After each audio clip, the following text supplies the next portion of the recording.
I think the term Lola was at this time an idea of Professor Ferenczi, who called it, I think, first Lola. So I think ornithine aspartate is a drug which has a lifetime, or has at least 3 lifetimes. The first lifetime in the 70s and 80s, and the second lifetime in the 90s.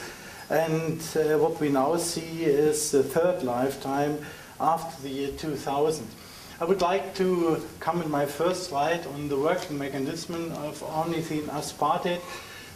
We heard in the presentation of Professor Heusing and others on this zonation of the urea synthesis and the glutamine synthesis on the portal venule, on the hepatic venule, and as it's known since the 80s, the activity and the function of the glutamine synthesis and the urea synthesis, the carbamyl phosphate synthesis, is reduced to 20% of normal in cirrhotic patients, and therefore the idea came that maybe an increase of this reduced activity would be a good idea to remove ammonia.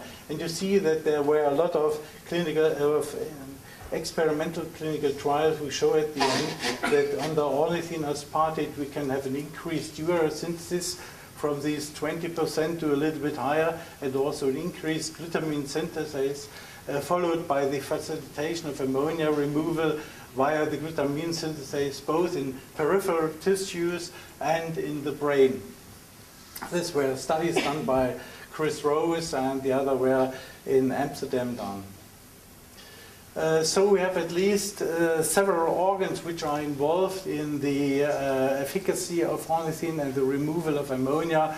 First, we have the brain astrocytes, where there's an increase of glutamine synthesis activity, which prevented the increase in brain water. With this, ornithine acts by stimulation of the carbamyl phosphate synthesis activity in the cirrhotic liver, and we have these perivenous astrocytes, where OA provides the carbon sources for the glutamine synthesis, and also in the muscle we have shown that there is an increase of the glutamine synthesis activity, which revealed a 2-fold increase following OA.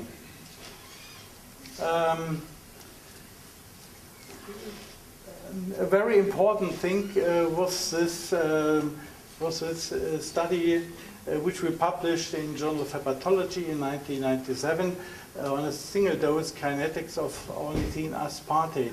You see that a 5-gram OA infusion over 30 minutes was followed by an increase of the ornithine concentration in the blood for at least 3 to 4 hours. That means that the infusion should be over a long term, at least 20 grams per day should be given to have an effect of ammonia reduction. And the same is true for the oral administration. As you can see here, this increase is not so high, and it also is not so prolonged.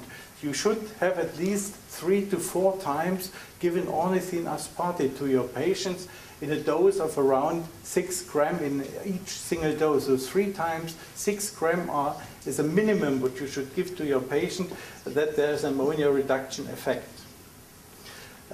This was a study which was done by Eckhard Holm and Stead in Mannheim at this time, and you can see that they were given different dosages of ornithine aspartate, 5 grams per 8 hours, 20 grams per 8 hours, and 40 grams per 8 hours, which means 5 grams per hour, which is the best dose for ammonia reduction. That means also that you should have in your patients sometimes between 80 to 120 grams without any side effects. As I said, initially there are 3 lives. These are slides from the first life of ornithine aspartate, an old study from the year 1972, at the same time when lactulose came on the market, so it was very problematic. This was at this time the standard. The arterial ammonia values were looked before and after 24 to 36 hours of therapy between 80 to 100 gram OA per day. And you see that there was a nice reduction, and there was an immediate improvement of the HE gradation after therapy. The same could be shown here also, where you have within the first 24 hours and high administration of ornithine aspartate, and you can see elegantly how the ammonia is reduced and the patient came out of the coma. So it's written here once more. This is, to my opinion, in this time, one of the best studies which showed really that different OA dosages and placebo have a different effect on protein-induced hyperammonemia. So the patient get in the morning and the afternoon a specific protein meal, and the ammonia increased. Increased, you see here, under placebo to a maximum level. But when you administer 5 gram ornithine per hour, you could really prevent this ammonia increase in this patient. That was one of the first proofs which really showed that there is ammonia, that ornithine aspartate could really prevent a protein-induced hyperammonemia. This was our first study published in 1997. Where we could show an improvement on the PSE index. At this time, this was the state of the art, which we have to look. Combination of number connection test time, ammonia, different other clinical parameters, and you could see how there was an improvement. These were patients with minimal hepatic encephalopathy, grade 1 and grade 2, and you can see how within 7-day infusion, 20 grams per day, the PSE index was reduced. And when you compare it to the placebo group, where same riboflavin was given to these patients, you can see that the effect was here statistically significant, the same in the grade 1 encephalopathy.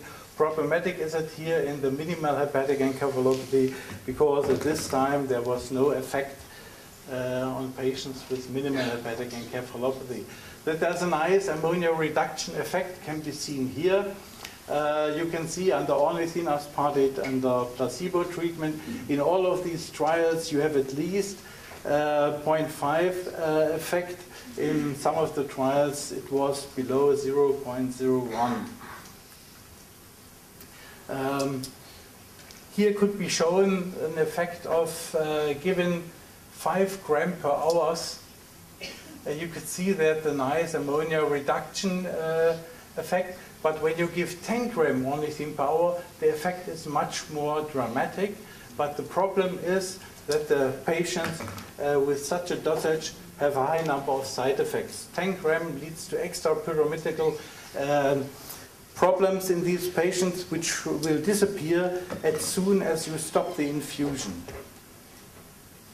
So this is, these were the studies in the second lifetime of ornithine aspartate, starting from STATE, our own study, and this oral formulation, which showed an effect also in these patients.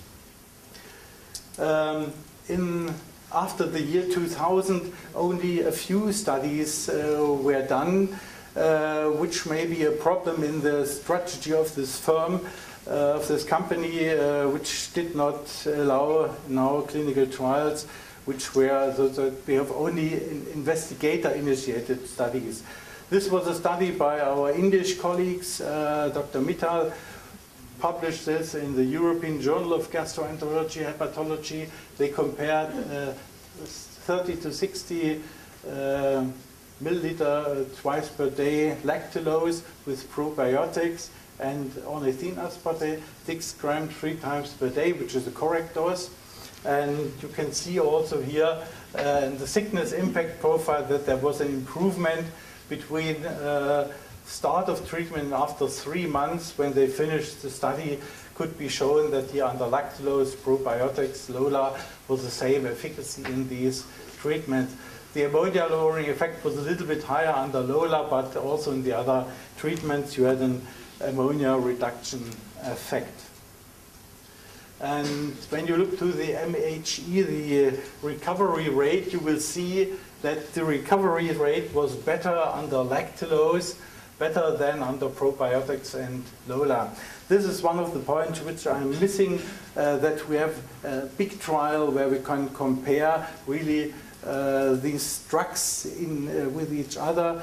in terms of recovery rate, in terms of survival, what Marsha said. I think this is missing really for ornithine aspartate.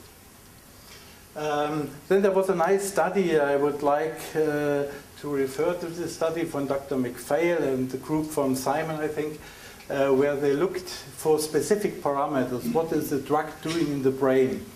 And we had done an equal study in the year 2005, where we have an fMRI investigation and found some regions which were very interesting, especially the anterior cingulate cortex. And they measured changes in psychometric states, neuronal activation, brain volume, cerebral metabolic concentration during treatment with MHE. They had 22 patients with previous MHE, 21 controls, treatment with oral ornithine aspartate, get 9 grams per day for 4 weeks. My psychometric evaluation, make an MRI and functional MRI, proton MRS, and then at the end also assessment of the bold effect, which seems, read some days ago a paper, seems to be also in connection with inflammation in the brain. So very interesting. And they could find what I see here, that there's an activation evoked by the motor and visual tasks across all patients before and after 4 weeks of oral ornithine aspartate. And they looked then specifically to these areas which seems to be involved also in the activation of ornithine aspartate, and they could find these common areas of increased activation after 4 weeks treatment with ornithine aspartate therapy. So they concluded that there are significant improvements in these cognitive states and with the treatment, and also a cognitive amelioration was accompanied by change in the bold activation in these patients, especially in the posterior cingulate cortex. So it seems that the cingulate cortex seems to be very involved in these drug activities, and also in the ventral medial prefrontal cortex.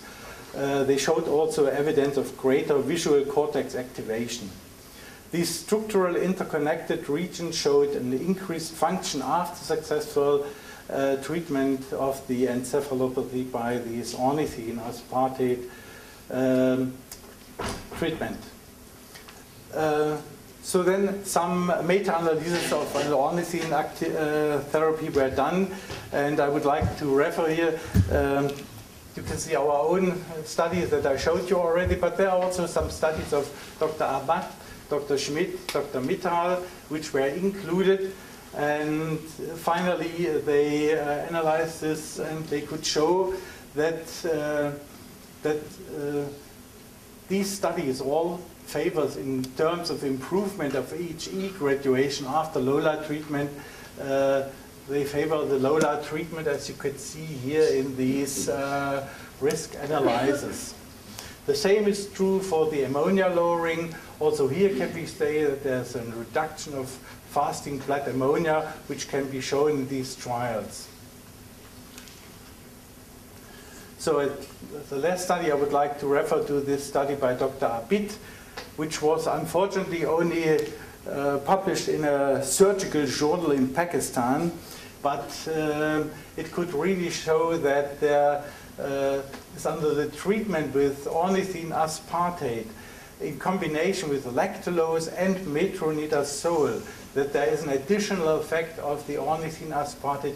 You can see the percentage of patients which showed an improvement in HE gradation by 2 grades or to HE 0. So that is one of the last trials which showed the activity of granules which will be with infusions which were given 20 grams per day as infusion. I came to my conclusion. IV or oral ornithine aspartate has proven its efficacy in the treatment of manifest hepatic encephalopathy in placebo-controlled clinical trials. The IV or the oral formulation has shown ammonia-lowering efficacy.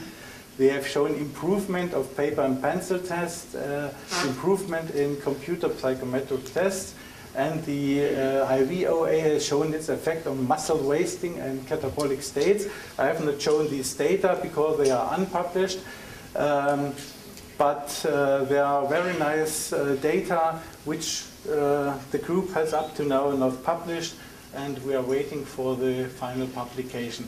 So the IV administration is a little bit more effective than OA. Granules, the rebound hyperammonemia, Rajiv, is a possible problem of efficacy and is taken into account in these groups.